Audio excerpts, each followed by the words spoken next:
Imagine riding your bike, you fall off, and you break your arm. So you have to go to the hospital.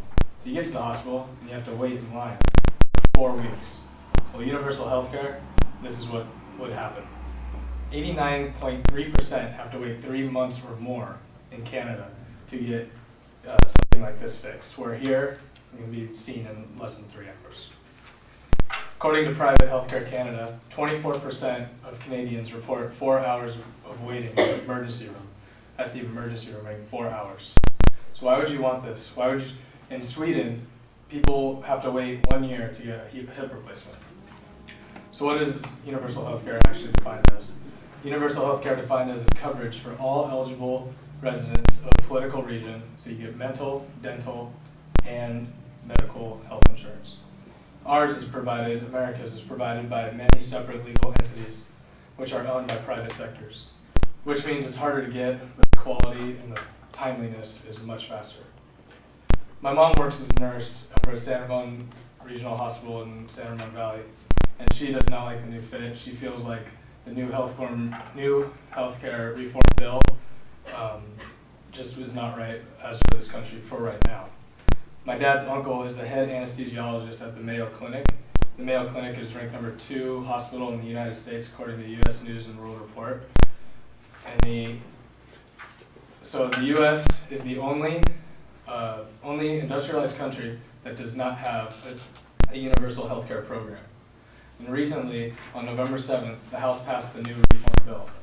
And in this bill, Obama had stated that, on page 16, if you have insurance at the time of the bill, you're required to take the same insurance, but if that is not available, you must take the government insurance, no questions. On page 29, the healthcare said it will be rationed. On page 47, the Health Choices Commissioner will decide health benefits for you, and you cannot decide benefits. On page 50, it states that all non-U.S. citizens, illegal or not, will be provided with free healthcare.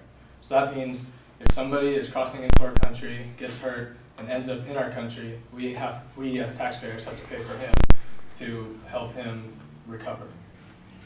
On page 145, it says an employer must auto-enroll employees into the government protective plan. No choices.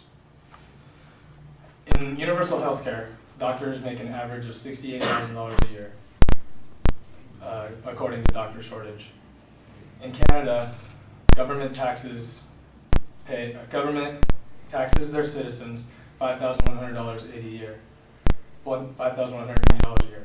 That's close to $400 a month per person. For a U.S. family that makes an average of $50,233 a year in 2008, according to the U.S. Census, this is a lot of money. So what are the pros to universal health care? Well, technically it's free, and the higher life expectancies in many of the countries have universal health care. The doctors can then focus on their patients rather than the malpractice insurance. Malpractice insurance is towards the doctors that have bad practice so they don't get sued by their patients. The cons are the wait times. The wait times can go up to 4 hours for a simple break of an arm, or up to 4 weeks for a simple break of an arm. It's expensive because you have to pay $400 a month per person just for taxes, just for healthcare. So when they say it's free, it's not really free. And then standard, imagine going to a car lot, wanting to buy a car, and you can buy the standard car, which is the universal healthcare, or the car with the sunroof, the 6-disc CD player, the car that everyone wants, and that's American healthcare. The quality can be debated. Most doctors in universal healthcare find that $68,000 a year probably doesn't do what they want, considering the average doctor here in the U.S. makes around $200,000. So the doctors here, I don't know if the doctors here would want something like that. According to my mom and the head doctor anesthesiologist at the Mayo Clinic, they do not want this. They'd much rather be making more money than $68,000 a year.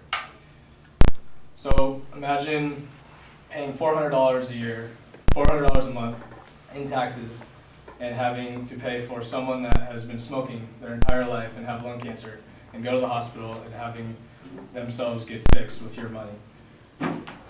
Right now there's a law that denies medical care. there's a law not to deny medical care to anyone, even if they have insurance or not. It's called the Standard of Care Law.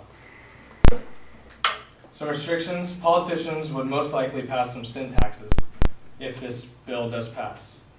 That means, taxing cigarettes higher, alcohol higher. They could also result in banning trans fat, high fructose corn syrup. So soon Americans will say, hey, oh, this is a good bill. People get healthier. But then as time goes on, they're going to feel like, oh, the foods with trans fat, high fructose corn syrup, that's the food they like. With government paid health care, any riskier healthy behavior will raise the dollar to society.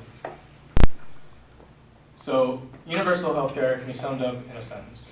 It's really trusting your politicians and bureaucrats with your health care.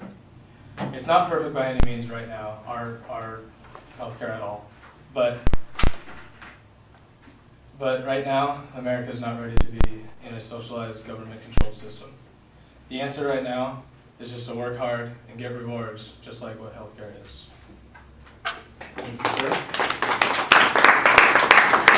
I have some handouts. The bill that was passed on November 7th is 1,929 pages, so I wasn't going to print out 1,929 pages. So this is just a summary of what it actually is. I have my hair. Cool. Good. Okay, so why would it take such a long time for like a broken arm to get fixed if people are paying $400 a month per person? Like, why would it take such a long time if they're paying more money? Like, it should be less. And in Canada, there's so many people trying to get free healthcare that there's so many people in the hospitals at one time, and so few doctors that it takes up to 4 hours just to get seen in an emergency room. How long has Canada had universal health care, just so like get a better understanding of how established their health care was? How long is what? Canada had universal health care. I'm not sure. A while. I'll get back to you. Yeah. You had talked about one of the cons of universal health care being that we're going to be paying. The taxpayers will be putting money into a system that covers people that are currently uninsured. Do you know how much of our tax dollars right now are going towards, I'm not sure if they're tax dollars, but I guess emergency care for people who don't have insurance, so they end up going to the emergency room whenever they have an accident? Do you know how much money goes towards that? I'm not sure. I was looking for that and I couldn't find it, but I'll look again tonight and I'll get back to you. There's, in America, doctors have to take a long time to get their degree and all of that. Right. Do you think that this can be discouraging to students that are studying towards a medical degree? And that's why I think America's not ready for it, because America's really founded on being that American dream, making a lot of money. So when a doctor says, oh, like right now they're making average of $200,000 a year, like, oh yeah, I want to be a doctor and make some money. If it declines to $68,000 like what Canada has right now, I'm sure a lot of students and Americans will be like, wait, I don't know if I want to make that much money. You said that illegal aliens, when they come into the country and they get hurt, they get free help. They get to go to the hospital and get treatment for free. Do they have to pay any of that back since they're not citizens? No, it's all taxpayer. Do you know if the medical school will be cheaper or more supplemented by government funds, because it's going to cost so, like, if we do the whole universal health care and doctors end up making less money like they do in Canada, are they going to increase any of the fees or use government funds to supplement